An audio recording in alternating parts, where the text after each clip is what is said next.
Veronica never expected to die that morning. One moment, she reached for a glass of water, the next, darkness swallowed her whole. But death was not the end. It was only the beginning. She found herself weightless, hovering above her lifeless body, watching as the world she once knew faded beneath her.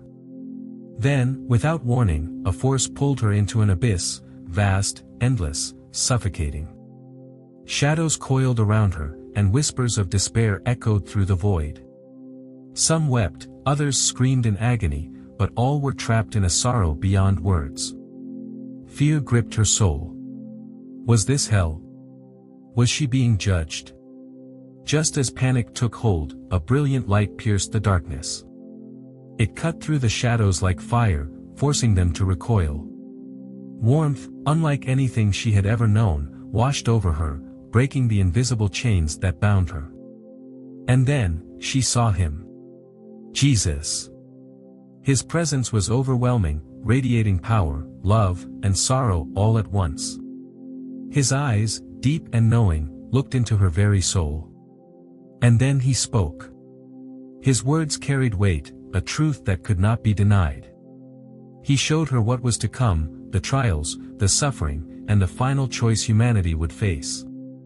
The mark. The deception. The coming storm that would test the faith of all. This is not just a story. It is a warning.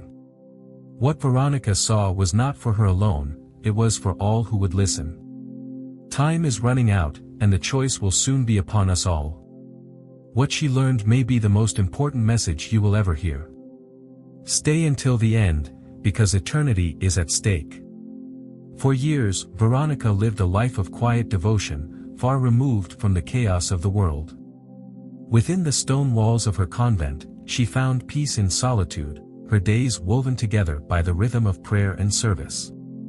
She had taken her vows at a young age, surrendering herself completely to God, believing that her purpose was to intercede for the lost, care for the sick, and live in humble obedience. The worries of the outside world, money, ambition, power, meant nothing to her. While cities bustled with noise and distraction, Veronica found contentment in simplicity. The flickering candlelight of the chapel, the soft rustling of scripture pages, the whispered prayers at dawn, this was her world. She trusted that God had placed her exactly where she needed to be. In her heart, she carried no doubt, no fear of the unknown.